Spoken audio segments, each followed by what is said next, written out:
Magaalaan Harar miidhagina dabalataa tokko gonfatteeti. Hospitaala waliigalaa waliin waardiyyaa fayyaa keessanii jabaa ta'e kan isin tajaajilu hospitaalli keenya yeroo mara fayyaaf nagaa guutuu isiniif hawwa.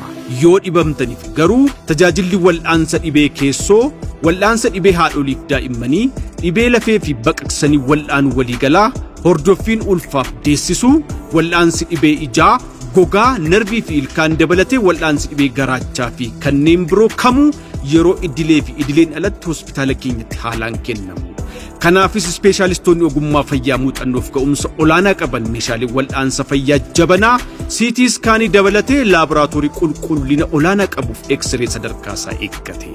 Kutaa wal'aansa dhukkubsattoota dandamannaaf tursiisa daa'imman kichuu akkasumas kutaalee ciisichaa mijaa'oo sadarkaa VIP dabalatee akkaataa filannoo keessaniin ciiftanii wal'aanamtan tajaajila faarmaasii fi ambulaansii waliin torban guutuu guyyaatti sa'aatii 24f isin tajaajilu. Kaffaltiin tajaajilaa keenya madaalawaadha.